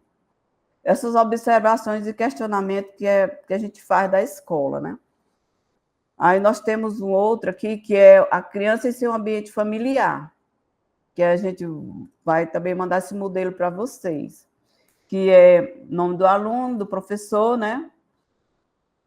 Quem são as pessoas possuem relacionamento com a criança, né? Que tem afinidade. Quem é as pessoas que ele mais se relaciona? Porque quando às vezes tem uma pessoa com necessidade especial, e aí chega até um parente e ele olha e não fala com a criança, com a pessoa. Pergunta assim, quantos anos ele tem? Pergunta para a mãe, em vez de perguntar, fulaninho, José, quantos anos você tem, José? E pergunta para a mãe, mãe, quantos anos ele tem? Aí a pessoa não interage com ele. Muitos familiares não interagem com um parente que tem necessidade especial. A família procura desenvolver na criança sua autonomia, sua independência, para ele pegar uma água só, para ele ir no banheiro só, para ele ir para sua cama, para ele vestir uma roupa sem ajuda. No começo é com ajuda, depois ele vai começar a se vestir só, para abotoar, ensinar ele a abotoar, fechar o zíper. A família ensina as regras de boa convivência. Chegar uma pessoa, ele cumprimentar, interagir com as pessoas. A criança relacionar o espaço e sua utilidade. Saber que lá no banheiro é para fazer as necessidades, né? Para tomar banho. Saber que lá na cozinha é onde fica os utensílios de cozinha, panela, fogão. Tem criança cega que a mãe nunca deixa entrar na cozinha, com medo de se machucar, de se queimar, mas ela deve, quando o fogão estiver desligado, dizer que é o fogão, aqui é que bota, que acende o fogo, que não pode pegar quando está aceso, né? Ele utiliza os objetos sabe que é uma faca, que a faca é cortante, que tem que ter cuidado com a faca. Ele dá função aos objetos, sabe que cada objeto tem sua função. Ele faz suas atividades diárias com independência, as AVDs, né, atividade da vida diária, escovar os dentes. Quando a criança escova os dentes, ele vai escovando o dente, ele vai pentear o cabelo. Quando está penteando o cabelo, ele está fazendo esse movimento aqui do punho, né? Penteando o cabelo. Esse movimento do punho já é o movimento do lápis. Quando ele vai escrever, né? E aí, se a criança não escova o dente só, se ela não pega numa colher só para botar a comida na boca, né? Ele vai ter essa dificuldade quando chegar na escola, para pegar no lápis, saber que é o movimento de pinça, que é o mesmo movimento que vai pegar no garfo e na faca. Ele vai pegar na colher com esse movimento de pinça, movimento que vai pegar no lápis. Se a família dá tudo na boca da criança, ele vai ter muito mais dificuldade para realizar as atividades da escola. E como o aluno se locomove nos espaços de casa? Ele sabe ir ao banheiro sozinho? Ele sabe ir para o quarto só? Isso são perguntas que a gente deve fazer para a família, né? Ele auxilia alguma tarefa de casa, porque não é porque ele tem uma deficiência, que ele tem baixa visão, que ele tem cegueira, que ele não possa pegar o prato dele e levar até a pia. Que aí ele vai aprender a se locomover, a se movimentar para outros espaços ele fazer isso com tranquilidade. Ele possui amigos fora da escola, tem primos que vai brincar com ele, ou ele fica isolado, ou ele só convive com pessoas adultas. Como a criança brinca? Ela prefere brincar sozinha ou com os amigos e irmãos? De que ele brinca? Quais são os brinquedos preferidos? Qual a brincadeira que rejeita, né? Que tem menino que gosta de bola, né? Gosta de carrinho, as meninas gostam de boneca, aí gosta de montar um quebra-cabeça. E aí, nesse momento, a criança pequena vai montar um quebra-cabeça de 2 peças, depois aumenta para 4 peças. O professor pode pegar uma foto da criança e imprimir, cortar em fatias e pegar e colar em caixas de creme dental e fazer um quebra-cabeça com a própria foto da criança. Eles ficam muito felizes quando veem, né? Eles olham bem de pertinho assim, que enxerga. Ah, sou eu, olha a minha foto. Aí pode fazer um quebra-cabeça de 4 partes para ele juntar. Pega uma caixa maior e vai juntando para fazer, né? Ele demonstra interesse em atividades escolares, de pintar, de riscar. Ah, professor, ele tem baixa visão e não tem o controle inibitório. Você pega uma imagem, um desenho, e você contorna com cola quente, ou você contorna com cordão, é aquela linha de crochê bem grossa, você faz o contorno para ele pintar dentro do limite, né? Para ir fazendo o controle inibitório. Para ele recortar também, a gente pode ensinar. Eu pego 2 palitos de picolé e colo um perto do outro para ele cortar direcionando. Quando ele vai saindo da linha, bate no palito de picolé e ele vai direcionando. Quais os espaços de lazer que a criança costuma frequentar com a família, né? Se a família leva para algum lugar, algum espaço, que espaço é esse que ele frequenta? Isso aí, tudo a gente vai descobrir com a família. Às vezes a família é mais fechada, demora mais para conversar com a gente, né? Mas a gente vai devagarinho e tem que conquistar a família também, fazer essa parceria de família com a escola. O professor de AE tem que fazer essa ponte.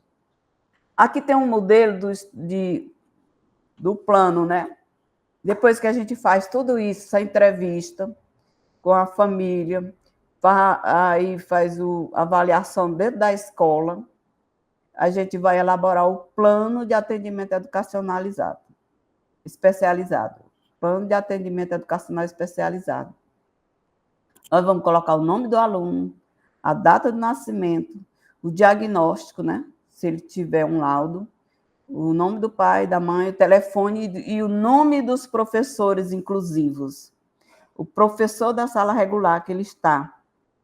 Quem é o professor de português, quem é o professor de matemática, para você interagir com eles para saber.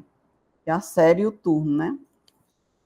Aí, a gente vai ver bem aqui o roteiro para o plano de AEI, né? Potencialidade e dificuldade do aluno nas dimensões. O desenvolvimento psicomotor. Quais são as dificuldades que ele apresenta? Ele tem a locomoção boa? Ele se locomove com facilidade? Ou ele tem dificuldade de se locomover? Ele caminha com insegurança?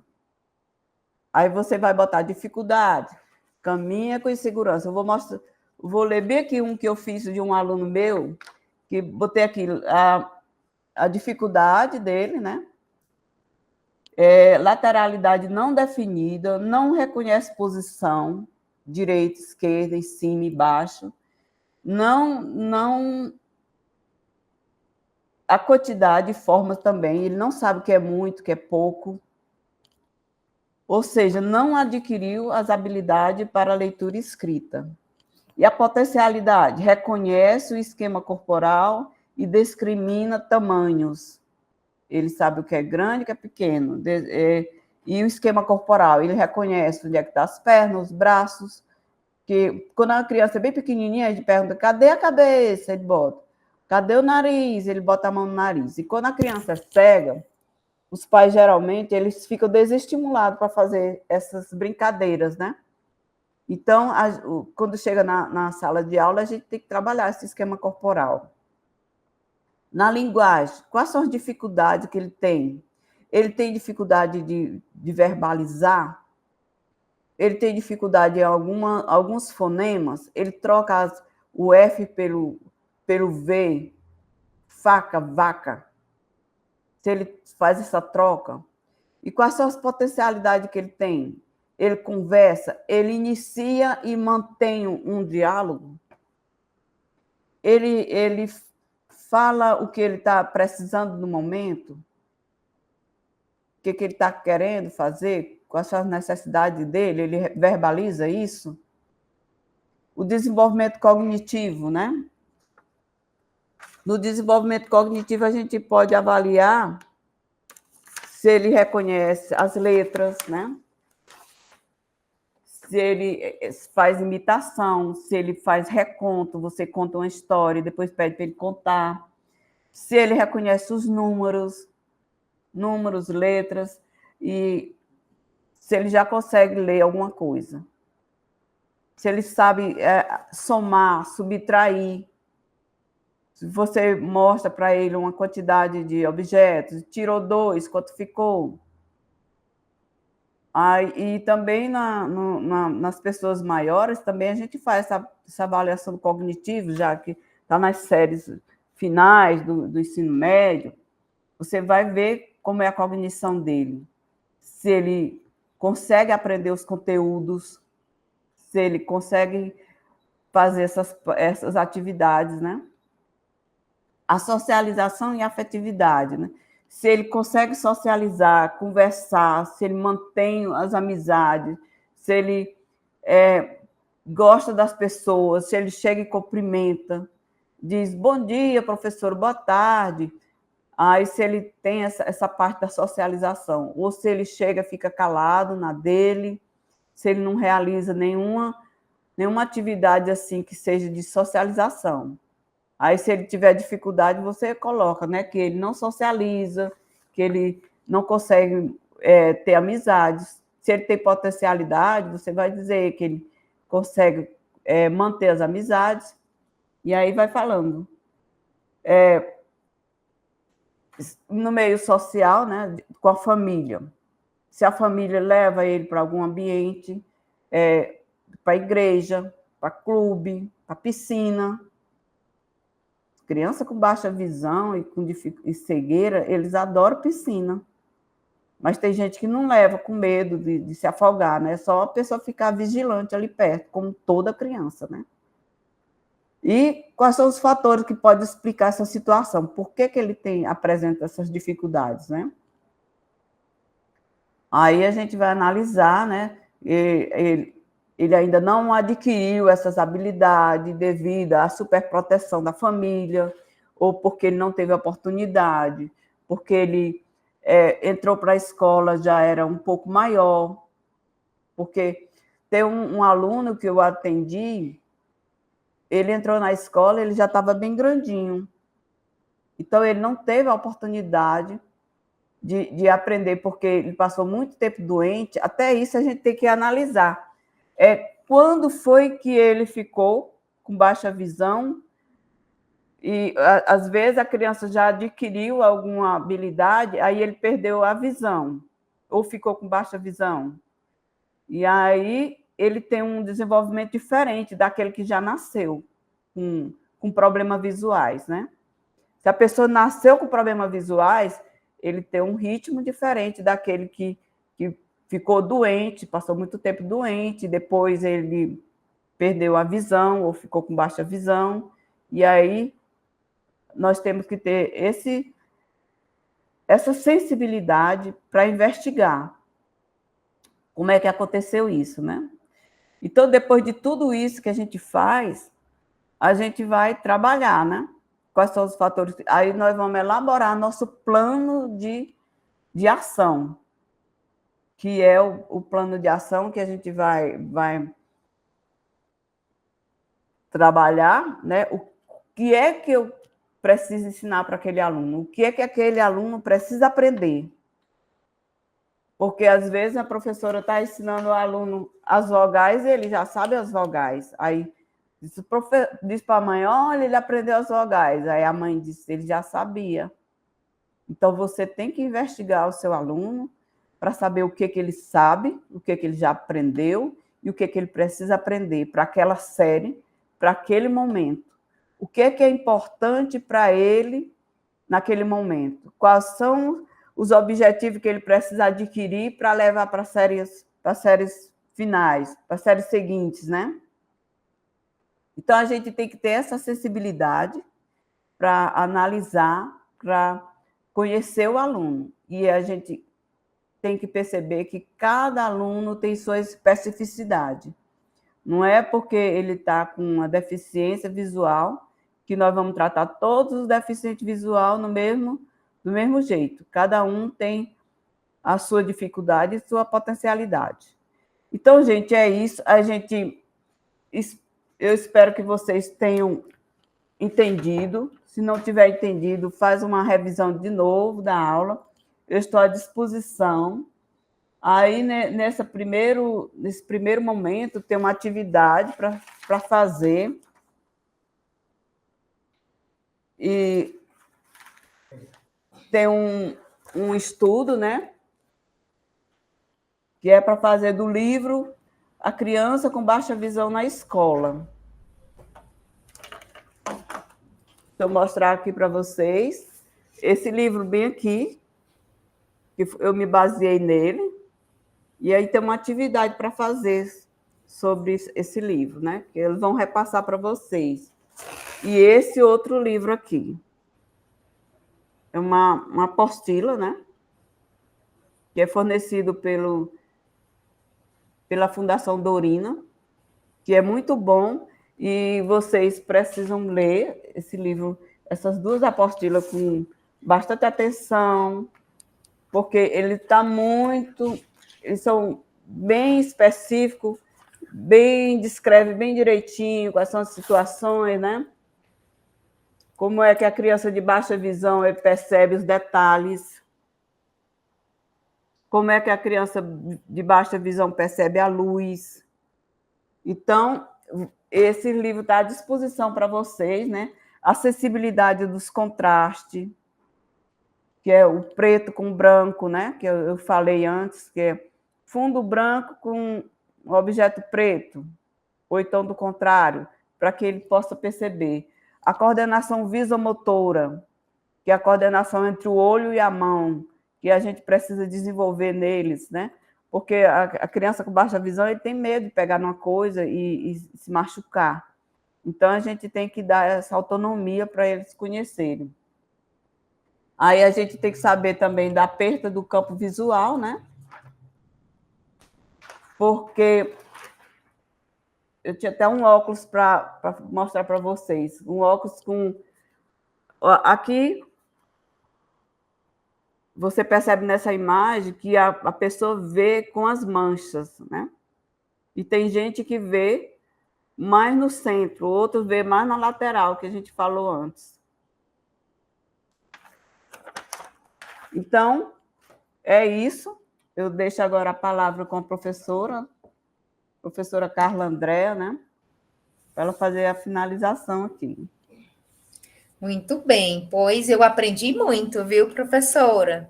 E aí você me falou de um aspecto que é essa avaliação do aluno, né? Esse aluno que eu falei em específico, né, com baixa visão, ele é da enfermagem. E aí você falou, sua aula me deu várias dicas, inclusive de como ele se coloca no laboratório lá, que eu ainda não fiz né? Ele vai começar as primeiras práticas de anatomia. E aí eu ainda não fui com ele no laboratório, então já vou nesse laboratório, seguindo várias orientações.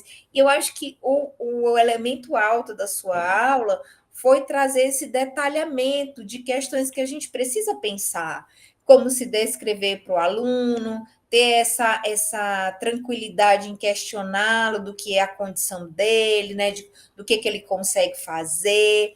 Então, para essa primeira aula, acho que ficou com muito gostinho assim, da gente ler essa apostila, né, da gente ver como é que vai fazer essa tarefa, porque de fato a gente segue agora, né, para essa finalização das disciplinas obrigatórias, fechando um grande ciclo. E aí você trouxe assim um elemento que eu achei também muito interessante, já falar como é essa realidade lá diretamente da sala de recurso multifuncional, né? Quem está lá, como é que ele se comporta, com quem ele precisa interagir. Então, esses questionários que você mostrou aí mostram-nos da delicadeza que é, da importância que é a gente ter mais informações sobre o nosso aluno. Conhecendo o nosso aluno, a gente pode batalhar com ele essas aprendizagens que são necessárias. Então, eu só estou aqui cheia de elogios, imagino que os alunos também, né, estejam agora, nesse momento, no chat, colocando essas questões, e faço o mesmo pedido que você. Revejam uma aula, assistam com calma, visitem o CIGA, vejam lá o fórum aberto, já participem, conversem com os tutores se tiver alguma dúvida, para que a gente possa seguir mais essa disciplina aí com muita tranquilidade, com muito aprendizado. Professora, muito obrigada. Me despeço assim com um abraço grande e feliz de ter uma professora que já esteve no AE, que já esteve, né, em interação cotidiana com alunos com baixa visão, porque nesse curso nós temos essa preocupação, sabe, professora? De trazer para cá os profissionais que tenham uma expertise, que possam discutir, né, dentro dessa realidade, porque a gente escuta muita coisa sobre a prática inclusiva, mas muita coisa que é distante do que de fato deve ser, né? Então eu saí aqui, ó, só não anotei porque eu estou aqui no meu lugar de anfitriã, né? Mas eu vou ver essa aula de Não. novo para me fazer as minhas Olha, anotações. eu tenho muito material construído, né? Que eu construo, que eu estou produzindo, muitos Eu achei lindo seus materiais. movimento ampliado que eu vou mostrar nas próximas aulas, Que né? Eu ótimo, que tenho ótimo. tapetes pedagógicos para trabalhar com criança de baixa visão, de tapete pedagógico de abotoar de várias formas, zíper, botão de casa, botão de laçada, porque elas precisam aprender isso. E tem muito material construído, tem recursos assim que eu estou fazendo todo dia. Jogos, né? Jogos para trabalhar com crianças com baixa visão, ampliados, jogos que a gente constrói no dia a dia, conforme a necessidade do aluno. A gente vai Perfeito. vendo o que ele está precisando naquele momento, a gente vai produzindo, que é uma das funções do professor de AE, é produzir material. Perfeito. E isso a gente aprende no dia a dia, né? E também Não vem uma conforme... receitinha, né, professor? E cada Não, aluno que vai chegando vai trazendo a sua especificidade, as famílias, né? O grupo que a gente tem de professores. Sabe uma coisa que eu queria chamar a atenção aqui para os cursistas? Eu achei muito importante que na sua ficha, a última que você mostrou, você coloca assim, professores inclusivos. Eu achei isso de uma delicadeza, de um chamamento, né? Porque aí o professor já fica pensando, nossa, eu sou o professor foi inclusivo da inclusive. vez, né? Eu confesso que eu É, já vou usar isso nas minhas investidas aqui no ensino superior. e conversar com esse professor, né? Incentivar, motivar esse professor para que ele avance, porque às vezes eles têm dificuldades, né? E a gente diz assim, não, professor, por que você não faz assim, né? Ele aprende desse jeito, porque nós estamos... Às vezes o professor diz, professor, eu estou com 40 alunos dentro da sala de aula, 35, e você está sozinho com ele. Isso, mas eu sou sua parceira, né? Isso Nós estamos mesmo. aqui para trabalhar juntos. Então, vamos ver o que é que você está precisando para estimular esse aluno. E aí a gente ajuda de todas as maneiras, né? Pois é. Pois agora a gente se despede dos nossos alunos, né? Um tchau, tchau. A gente vai se falando e fiquem ligados aí nos informes no grupo do WhatsApp, que os tutores vão colocando, que os coordenadores, e aproveitem muito aí a professora Luzia nesse período que ela vai estar com a gente. Perguntem, né? E Com certeza. aproveitem dessa interlocução. Meu obrigada e me despeço aqui muito feliz com a aula de hoje, viu, professora? Eu que agradeço. Temos muitas coisas ainda para aprendermos ainda. Perfeito. Tchau, Pois, tchau, até a pessoal. próxima. Até a próxima, gente. Tchau.